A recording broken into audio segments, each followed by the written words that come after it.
At si Elias naman po ay si Black Rider. Kung pinon, walang hiya talaga matamang yan.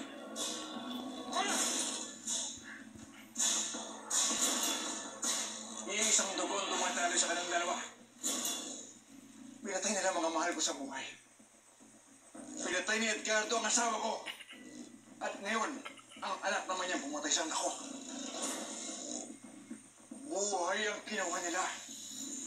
Buhay din ang sisigilin ko!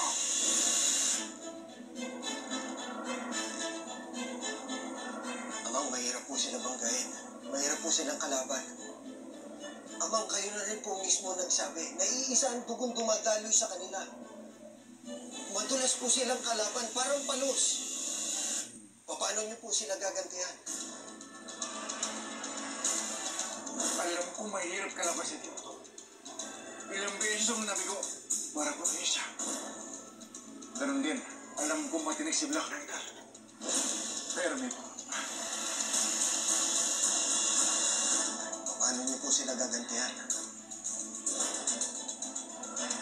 Gaganti ako sa paraan na hindi inasahan. Gagawa ko ng paraan para magpatay ng mga bata. Papatayin nila ang isa't isa. Pamumuhi ng ama ang kanyang anak.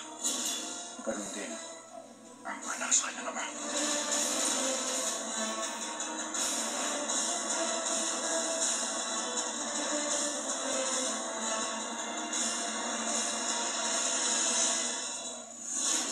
Kaso ng tinatawag ng Isla Alakdan. Pag-aari ni Edgardo. At sigurado ako na doon sila nagtatago. Nasaan ang mga isla na yan? Hindi ko alam. Bilang lang nakatapak sa islang yun.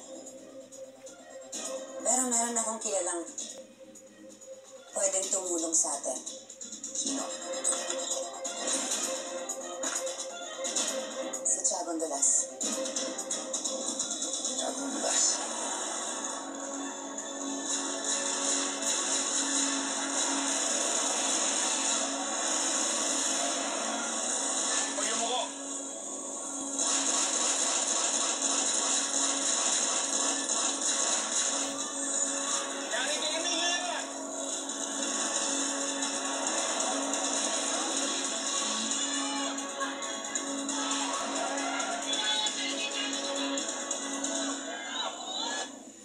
Alam kong gusto mong gumanti sa Golden Scorpion. May impormasyon akong nalalaman para makatulong sa misyon mo.